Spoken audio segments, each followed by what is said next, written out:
You're about to hear something that could completely rewrite what we thought we knew about Meghan Markle, and this isn't just another internet theory. Tom Bower, the man known for unearthing royal secrets that others dare not touch, has just dropped a revelation so explosive it could change royal history. It's about Meghan's real age, a mystery that's been quietly whispered about for years, but never proven. Until now. Because according to Bower, the numbers, the dates, and even the documents we've all taken for granted don't actually line up. Somewhere between Hollywood and the palace gates, something about Meghan's story seems to have been rewritten, and not just a little. It began with one voice. Not a critic, not a rival, but her father, Thomas Markle. He didn't speak with malice or tabloid drama. He spoke like a man who'd carried a truth too long. His words came out quietly, as though he was trying to straighten out history before it was too late. He recalled the girl he raised, the birthdays, the school plays, the milestones that mark a child's growing up. But when Meghan's fame took off, something about the timeline didn't make sense. Her story, the one told in interviews, profiles, and glossy royal press releases, seemed polished, edited, and somehow younger than the girl he remembered. Thomas Markle hinted that maybe, just maybe, Meghan wasn't as young as the palace said. He didn't shout it, he whispered it. Like a man trying to fix an old record that skipped on the wrong note. And coming from a father who once held her baby photos in his hands, who celebrated her birthdays and school achievements, those hints carried weight. Because this wasn't online speculation, it was the recollection of someone who lived it. And those small cracks in the timeline led others to dig deeper. Then came the discovery that turned whispers into wildfire, a 1997 issue of 17 magazine. A relic from the pre-social media era, where every aspiring young actress wanted to be featured. Hidden on one of its glossy pages was a small list of names, and right there, in print, it said Meghan Markle, age 21. But hold on, if Meghan was born in August 1981, as every biography insists, she would have been only 15 in 1997, not 21. That's not a typo. That's a 6-year difference. 6 years is not something you can casually brush off as a printing error, especially when it appeared in a respected publication decades before Meghan ever met Prince Harry or entered royal life. So, if that number, 21, was correct, it means the official timeline we've been told doesn't fit. It means the Meghan Markle who charmed her way through Hollywood and into the royal family wasn't the fresh-faced 30-something actress the media portrayed. Don't you miss that feeling, getting lost in a story that feels like it was written just for you? If your heart needs a little magic, click on the link in I-button or in the description or pinned comment. It's waiting at infowebster.com. Go feel something again.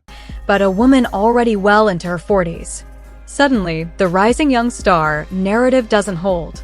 Instead, it looks more like a calculated reinvention, a quiet rebirth in an industry where youth equals opportunity. Two versions of Meghan's story now exist. The official version, carved in stone, born August 4th, 1981, in Los Angeles. That makes her 44 in 2025. It's the one stamped on royal biographies and palace documents.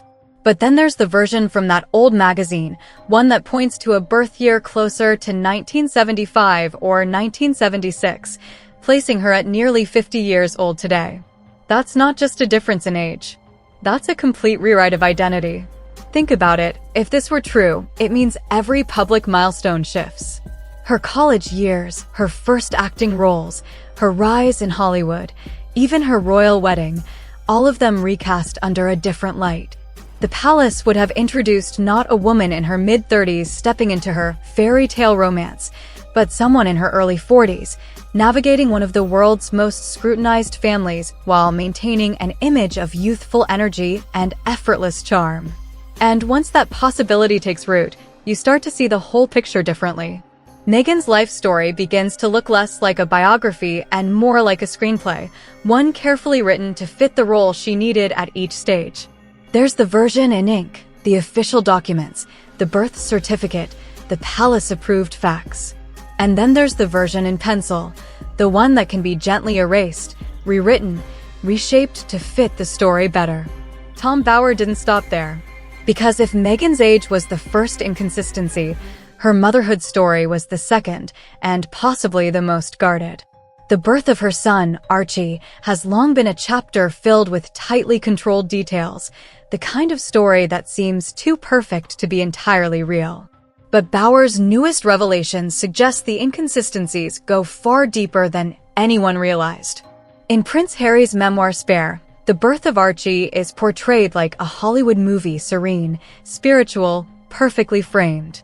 Meghan, calm and glowing, receives 2 epidurals, gives birth without complications, and heads home to Frogmore Cottage just 2 hours later, radiant and refreshed. It's cinematic. Almost too cinematic. But the medical reality of childbirth, especially for someone classified as high risk due to age, tells a very different story. According to a Portland hospital insider who came forward, Harry's account doesn't align with actual hospital procedure. At Portland, epidurals are continuous. You don't just have 2. And no patient, let alone a new mother of geriatric pregnancy status, a term for mothers over 35, not an insult, is discharged 2 hours after delivery. Not in a facility known for strict postpartum care. For context, the drive from Portland Hospital to Frogmore Cottage alone takes nearly an hour. So even on the most optimistic timeline, Meghan would have had to deliver, recover, be medically cleared, and leave the hospital all within about 60 minutes. For anyone who has ever given birth, or knows someone who has, that sounds medically impossible. Doctors who've worked at Portland describe mandatory observation periods, especially when conditions like preeclampsia are suspected, a complication requiring magnesium sulfate treatment and round-the-clock monitoring. And yet, the official story paints an image of tranquility and efficiency that reads more like a film scene than a hospital discharge. Even the details Harry mentioned, the candles, birthing balls, and soft lights, don't fit Portland's safety regulations for high-risk patients. And that's when it started to make sense, not medically, but strategically. Because this wasn't really about childbirth, it was about image management. When your public life straddles both royalty and Hollywood, your brand becomes everything. Every photo, every quote, every anecdote must align with the legend being built. A miraculous, glowing birth story fits the narrative. A complicated medical experience doesn't. Bauer's investigation revealed that once again, the official story looked like it had been written in pencil first, then inked over for public release. The epidurals, the timing, the quick recovery, each detail, when examined, collapses under scrutiny. And yet, the illusion was so meticulously crafted that for years, no one dared to question it. But here's the thing, this isn't just about one woman's age or one birth story. It's about a pattern. A consistent rhythm of reinvention where every chapter of Meghan's life seems adjusted just enough to maintain the perfect image. From Hollywood starlet to humanitarian duchess, every transformation feels rehearsed. Every revelation, perfectly timed. Bauer has often said that Meghan's life reads like a screenplay, not a biography. And when you look at it through that lens, it starts to make perfect sense. Her public appearances, the carefully chosen words, the calculated vulnerability, it all feels like a brand narrative being managed in real time. Even moments meant to look raw or spontaneous carry the same sense of precision, the same stage direction invisible to the audience. The deeper you go, the more it becomes clear that this isn't about lies, it's about control. In an age where perception is power, Meghan mastered the art of storytelling. She understood that if you control your narrative, you control your legacy. And that's what makes Bauer's discoveries so striking. They're not just revelations about dates or documents, they're glimpses behind the curtain into the machinery of myth-making. Because when you start connecting the dots, the age discrepancy, the improbable hospital story, the timeline inconsistencies, you begin to see a deliberate pattern, not random coincidence. The same methods used to reshape her Hollywood career seem to have followed her into royal life. Every statement polished, every image curated, every rumor turned into a moment of publicity. It's why, when Tom Bauer pieced all this together, it didn't sound like tabloid gossip anymore. It sounded like a biography unmasking itself, a real-life version of how legends are built. Behind every spontaneous photo of Meghan and Harry walking hand-in-hand through Montecito or every well-timed interview about privacy, there's an invisible script. A story being directed, scene by scene. Maybe that's why this revelation about her age has struck such a nerve. Because it forces people to confront the idea that what they've been watching isn't pure coincidence, it's production. That somewhere along the way, the woman once introduced as a fresh, modern duchess became her own publicist, crafting her life like a brand campaign. And perhaps that's the real reason Tom Bower's findings matter. Not because they expose a scandal, but because they expose the process. The meticulous rewriting of personal truth into public narrative. The version of Meghan Markle that the world fell in love with may not have been entirely false, just carefully edited. The ink and pencil of her story are finally colliding. One permanent, one adjustable. And now that the erased lines are visible, the question isn't whether Meghan lied, it's whether we were ever told the unfiltered version. Because when you build your empire on perception, the moment someone flips the light on, the illusion starts to fade. Tom Bower didn't set out to destroy a fairy tale. He set out to show how one is made.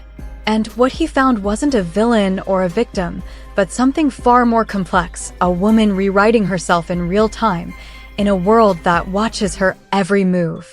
A woman who understands that image is survival and narrative is power. But now, the pages are smudged. The erased lines show. And once you've seen them, once you realize how deep the editing goes, it's impossible to unsee. Because the truth about Meghan Markle might not just be about age or motherhood at all. It might be about the cost of creating the perfect version of yourself, and what happens when the truth you tried to bury finally catches the light.